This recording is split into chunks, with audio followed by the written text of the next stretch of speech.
Steve has an experience buying pot in Colorado. I'm looking forward to talking to him about that. I just have to say, I got the best night's sleep I've had in a long, long time Saturday night. One of the things that was really interesting, the Denver Post now has, they've got a restaurant reviewer and they've got a wine reviewer. They now have a pot reviewer. I'm not making this up. They have a guy. He writes these columns like, it has a beautiful little crunch to it, and it smells like green and piney, and it's more of a head high than a body high. All this language that I apparently was not a particularly sophisticated pot consumer when I was a kid, or I wasn't a kid. When I was a young adult, and or our selections were far more limited. But you're getting pot without the pesticides, without the herbicides, without they've got organically, and some kinds are like this really has more of a body high. The another one is very head high. This one makes you kind of giggly. This one makes you kind of tired. It's amazing all these subtle varieties. I thought it was fascinating. Steve in Englewood, Colorado. Hey, Steve. Hi, Tom. How are you? I am well.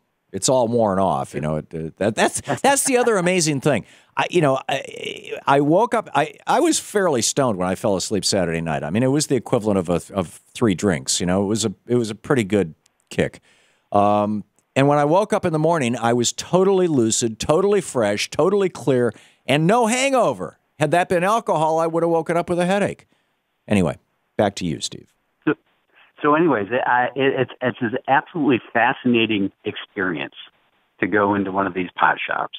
Uh-huh. You go to the door first, and you have to be buzzed in because they're locked facilities, and because they're all cash facilities, the government won't let them use credit cards or anything like that. I thought when the president said that we're not going to enforce the banking laws, that the pot stores started taking credit cards and checks and things. Negative.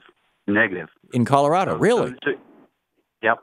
So you've got to be buzzed in, and the guy comes to the door and he looks just like a security guard. He's got all dressed in black, except that he's got spiked pointy hair and he's got tattoos and he's got all that kind of stuff. But he looks like a ninja. He does, and he buzzes you in, and then you stand in line, and then you wait to be called up to the check-in, and there's a woman there on the computer. And she enters your information. She looks at your ID. They had right at the check-in a note that said 10% discount for active duty military or veterans. Wow! So I claimed my 10% veterans discount. Uh-huh. And then you go in and you stand in another line, and then they call you up to talk to your individual bud tender. So you speak to a bud tender. So this is like in a restaurant talking to the sommelier. I mean, you don't walk into a restaurant and say, "Bring me some wine." You say, "I'll take the Chardonnay." Exactly. Yeah. And you tell the bud tender what you're looking for, whether it's just for fun or whether you have a medical issue and what your medical issue is, and they suggest something just for you. Yeah. And you're right. There's the sativa brand, which is more of the body buzz, and there's Indicus, which is more of the sleepy buzz.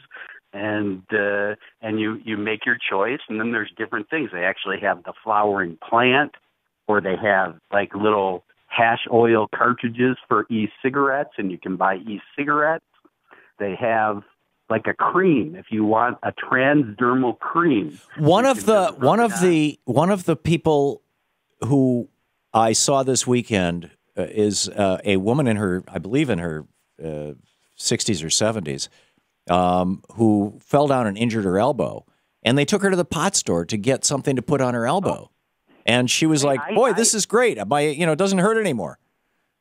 The last time I was in, I was actually buying something for my 85-year-old mom because she has terrible shingle pain. Right. So I said to the bud tender, "This is for my mom. This is not for me. This is the problem that she's having." And he says, "Oh, this is exactly what you need. It will help her." And she said it's been so long that she hasn't been in pain. She forgot what it was like not to be in pain, and now she's not in pain anymore. So your 85-year-old mother is using legal pot to deal with her shingles pain. Absolutely. and she thinks it's great. That's remarkable. You could see the pain lift off her face when after her first puff. And this was she was smoking to do that. She does an e-cig. Oh, okay. So you're vaporizing, basically. Yeah, absolutely. What they call vaping. Do I have that right? Yep. That's a vape. It's a whole brand new world, and now that D.C. has legalized it, we'll see. I mean, it's going to probably take 6 months or a year before anything happens, and Congress can still blow it up. But I think within 5 years, it'll probably be legal in most states. I think you're right, or at least most blue states. There's no downside to it. There's just no downside to it. Yeah, nobody's ever died from an overdose of pot, and like I said, you can get quite high on it, and you don't wake up in the morning with a headache. It's really quite, and I don't mean this to be an advertisement for pot, but it's just, this is my personal experience. Steve, thanks for sharing your story with us.